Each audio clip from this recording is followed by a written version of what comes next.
तान्या और शुभम तो मोबाइल पर हफ्ते में 2 बार बात कर लिया करते थे और उन्हें देखकर श्वारनी भावुक होती रहती थी, क्योंकि उसने ना तो अपने राज सर की आवाज सुनी थी और ना ही उन्हें देखा था। उनका प्रेम तो सच में पुराने जमाने के 2 प्रेमियों के भांति था। अगले दिन श्वारनी और तान्या थोड़ा घबराते हुए, झिझकते हुए कॉलेज के लिए निकल गई।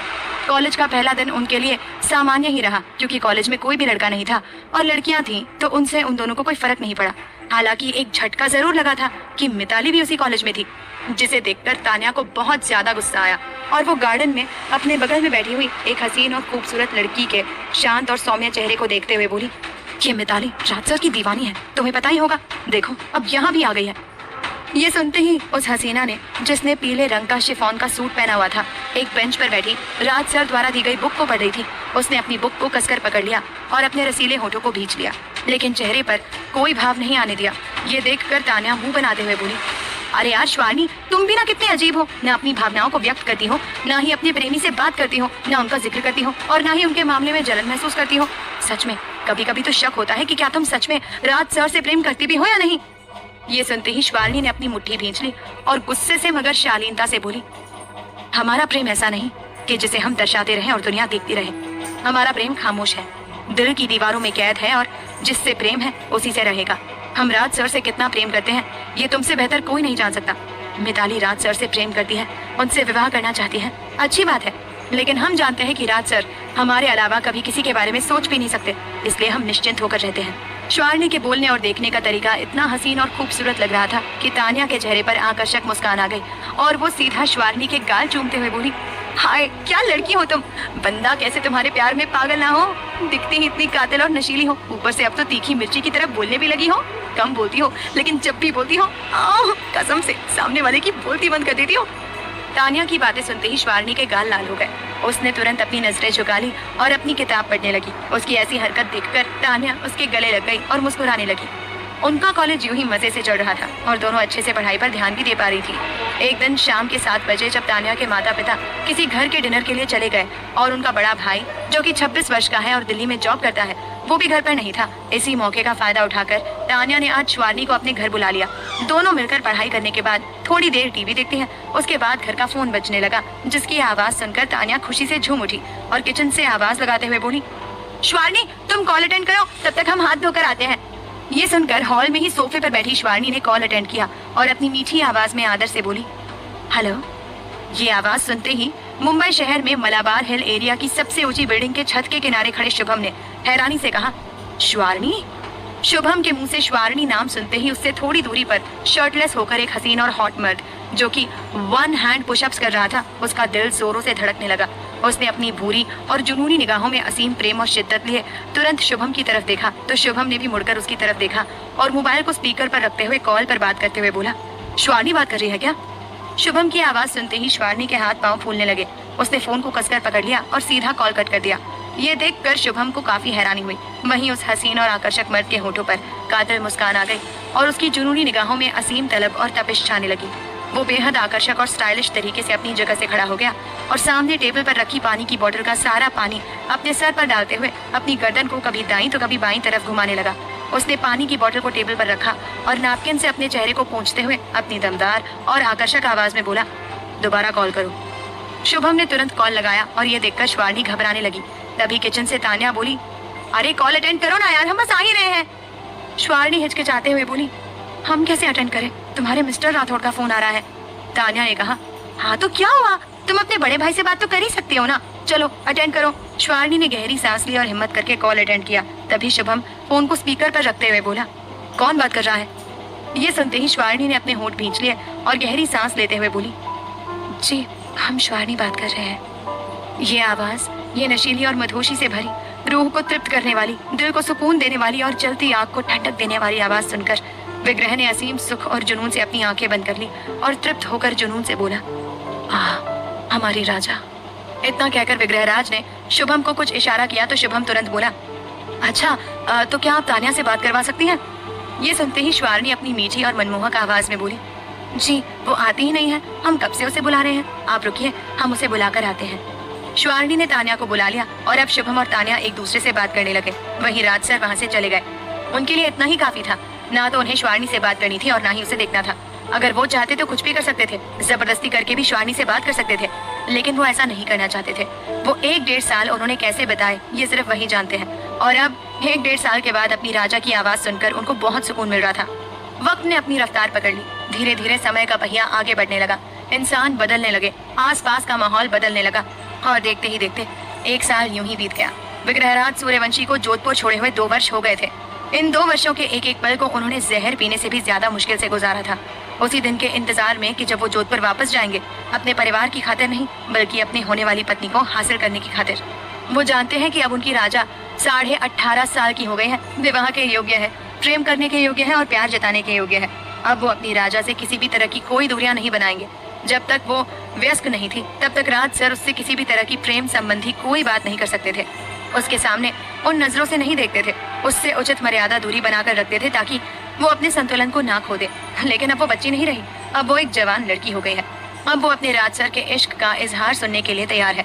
अब वो राज सर की पत्नी बनकर उनके महल में तुलसी पूजा करने के लिए तैयार है। कॉलेज में दूसरा साल सुबह के 6 बजे सूरज की किरणें खिड़की से होते हुए सीधा बेड पर बेहद खूबसूरत और हसीन तरीके से लेटी हुई उस हसीना के सोने जैसे बदन पर पड़ी।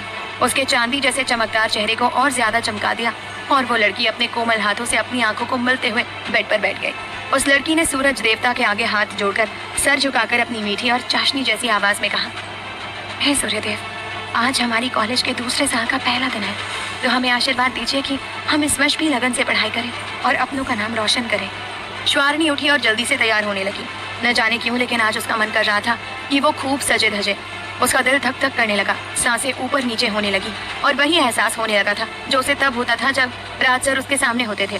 अपने बाथरूम में आईने के सामने तौलिया लपेटे खड़ी श्वारनी का तन बदन सिहर उठा, दिल की धड़कनें बढ़ने लगी और आंखों में कई अरमान और इच्छाएं जागने लगी थी और सिर्फ राज सर का वो हैंडसम और आकर्षक चेहरा नजर आ रहा था। अपने बदन को देखते ही श्वारनी शर्म से लाल हो गई। अपनी आंखें बंद करके अपने राज सर का स्मरण करते हुए बोली, कब आएंगे आप? आंखों के सामने वो हैंडसम और आकर्षक चेहरा घूमने लगा कि किस प्रकार तेज हवा चलने से उनके रेशमी बाल उनके ललाट और आंखों पर आ जाते थे और वो बेहद हसीन तरीके से अपने बालों को पीछे करते थे। उनकी वो चाल ढाल, उनकी आवाज, उनकी वो भूरी और जुनूनी निगाहें, उनका यूं मुस्कुराना। अपने राज सर को याद करते हुए श्वारनी की आंखें भर आई। उसने अपने कपड़े पहन लिए और खुद को आईने में देखते हुए भावुकता से बोली, ये सब जिनके लिए है वो यहाँ है ही नहीं, फिर इस रंगरूप का क्या ही फायदा। विग्रहराज सूर्यवंशी को याद करते हुए श्वारनी की आंखें भर आई और वो तड़पते हुए बोली, कहाँ है आप? श्वारनी अपने राज सर को याद किए जा रही थी। अपनी भावनाओं को कंट्रोल करते हुए श्वारनी चुपचाप कॉलेज के लिए निकल गई, जहाँ उसे हमेशा की तरह राज सर की तरफ से अपने लिए कुछ उपहार मिले, जिनमें आज एक चिट्ठी भी थी, जिसे लेकर वो और तानिया गार्डन में चली गई और एक बेंच पर बैठ गई। श्वारनी का सीना ऊपर नीचे होने लगा।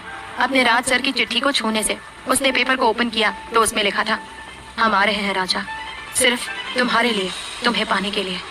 ये पढ़ते ही श्वारनी की हालत खराब हो गई। उसे समझ नहीं आ रहा था कि उसे खुश होना चाहिए या डरना चाहिए, क्योंकि विग्रहराज सूर्यवंशी वापस आ रहे हैं।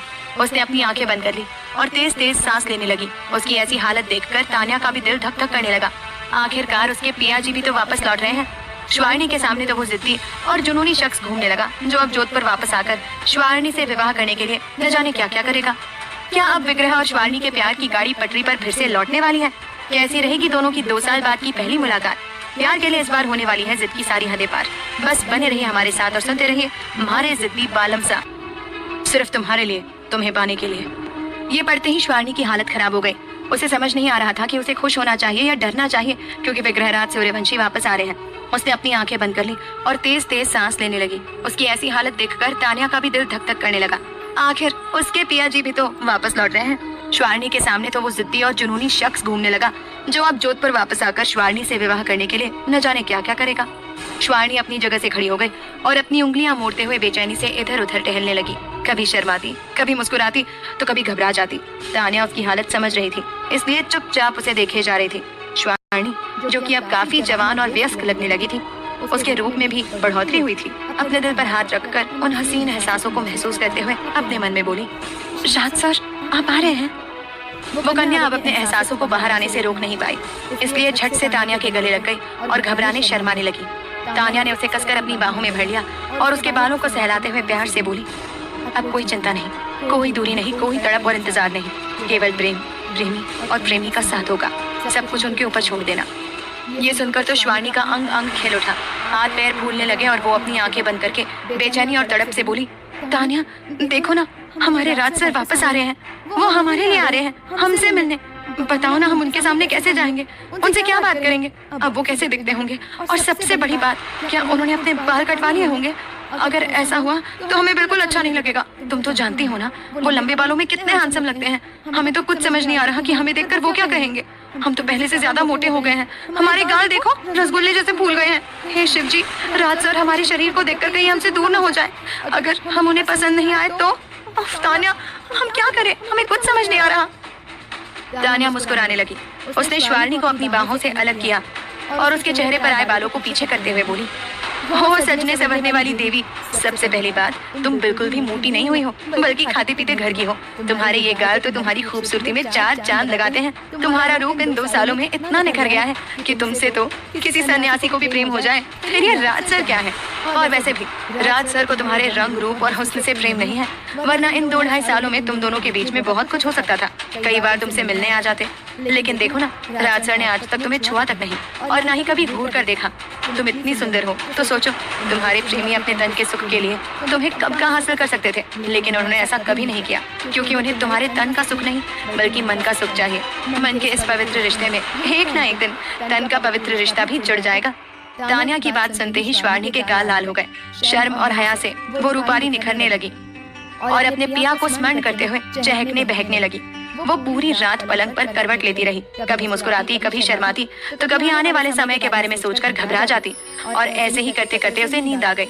अगली सुबह जब उसकी आंख खुली तो उसके सामने उसके माता पिता और भाई केक लेकर खड़े मुस्कुरा रहे थे और एक साथ बोले, जन्मदिन की खूब खूब बधाई हो। ये सुनते ही शिवानी के खूबसूरत चेहरे पर बेहद खूबसूरत मुस्कान आ गई और वो अपने बालों को ठीक करते हुए बेड से उठ गई।